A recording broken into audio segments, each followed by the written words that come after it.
Operation ಸಿಂಧೂರಕ್ಕೆ ಬೆಚ್ಚಿ ಬಿದ್ದಂತ ಪಾಕಿಸ್ತಾನ ಮೊನ್ನೆ ಭಾರತದ ಮುಂದೆ ಮಂಡಿಯೂರಿತು, ಸೀಸ್ ಫೈರ್ಗಾಗಿ ಬೇಡಿಕೊಂಡಿತು. ಈ ರೀತಿ ಕದನ ವಿರಾಮಕ್ಕಾಗಿ ರಿಕ್ವೆಸ್ಟ್ ಮಾಡೋದಕ್ಕೆ ಏನು ಕಾರಣ ಅಂತ ನೋಡ್ತಾ ಹೋದ್ರೆ ಸಾಕಷ್ಟು ವಿಚಾರಗಳು ಗೊತ್ತಾಗ್ತಾ ಇದ್ದಾವೆ.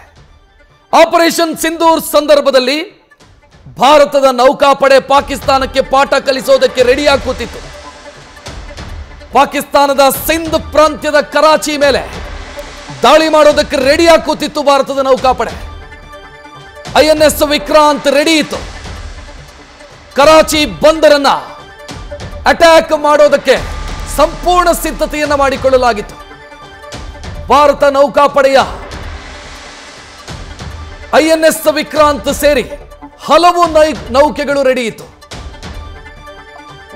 INS ವಿಕ್ರಾಂತ್ ಅಂದ್ರೆ ಅದು ಏರ್ಕ್ರಾಫ್ಟ್ ಕೆರಿಯರ್ ವಾರ್ಶಿಪ್, ಅದರ ಜೊತೆಗೆ ಉಳಿದ ನೌಕೆಗಳು ಕೂಡ ರೆಡಿಯಾಗಿ ಕೂತಿತ್ತು.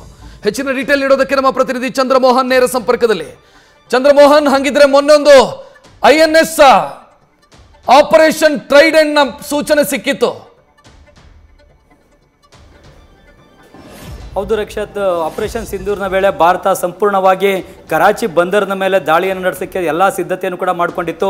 INS ವಿಕ್ರಾಂತ್ ಯುದ್ಧ ನೌಕೆಯ ಮೂಲಕ ಕರಾಚಿ ಬಂದರಿನ ಮೇಲೆ ದಾಳಿ ಮಾಡಬೇಕು ಅಂತೇಳಿ ಸಿದ್ಧತೆಯನ್ನು ಮಾಡಿಕೊಂಡಿತ್ತು. ಮತ್ತು ಕರಾಚಿ ಬಂದರಿನ ಸಂಪೂರ್ಣವಾಗಿ ಎಲ್ಲ ಕಡೆಯಿಂದಲೂ ಕೂಡ ಭಾರತದ ನೌಕಾಪಡೆಯ ಯುದ್ಧ ನೌಕೆಗಳು ಸುತ್ತುವರೆದಿದ್ವು. INS ವಿಕ್ರಾಂತ್ ಯುದ್ಧ ನೌಕೆಯ ನೇತೃತ್ವದಲ್ಲಿ ಸುಮಾರು 36 ನೌಕೆಗಳು ಕರಾಚಿ ಬಂದರಿನ ಸುತ್ತುವರೆದಿದ್ವು. ಇದರಿಂದಾಗಿ ಪಾಕಿಸ್ತಾನದ ನೌಕಾಪಡೆಗೆ ಭಾರತದ ಮೇಲೆ ದಾಳಿ ನಡೆಸತಕ್ಕಂತಹ ಯಾವುದೇ ಅವಕಾಶವನ್ನು ಕೂಡ ಕೊಟ್ಟಿರಲಿಲ್ಲ.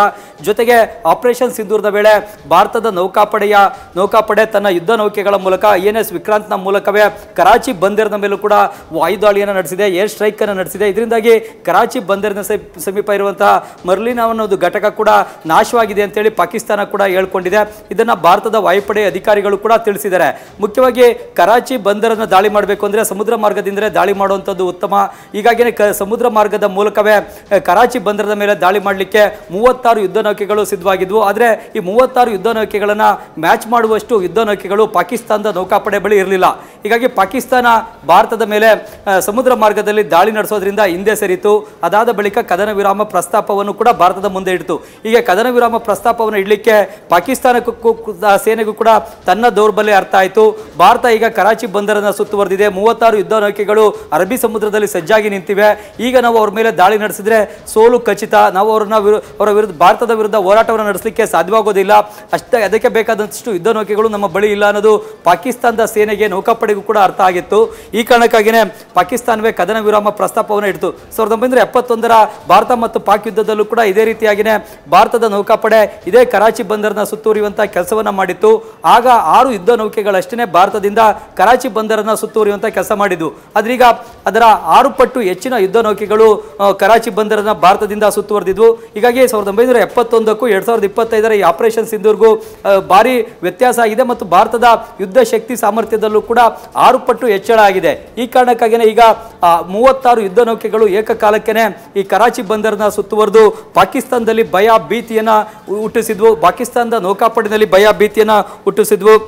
ಹೀಗಾಗಿ ಬೇರೆ ಯಾವುದೇ ದಾರಿ ದಿಕ್ಕನ್ನು ಕಾಣದೇ ಇರತಕ್ಕಂಥ ಪಾಕಿಸ್ತಾನದ ಸೇನೆ ಭಾರತದ ಮುಂದೆ ಮಂಡಿಯೂರಿ ಕದನ ವಿರಾಮ ಪ್ರಸ್ತಾಪವನ್ನು ತಾನೇ ಮೊದಲಾಗಿ ಭಾರತದ ಮುಂದೆ ಇಡಬೇಕಾದಂಥ ಪರಿಸ್ಥಿತಿಯನ್ನು ನಿರ್ಮಾಣ ಮಾಡಿತು.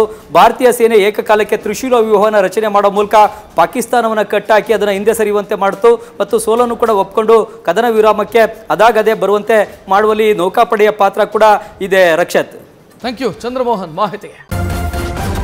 ನ್ಯೂಸ್ ಫಸ್ಟ್ ನಿರ್ಭೀತಿಯಿಂದ ನಿಮ್ಮ ಪರವಾಗಿ.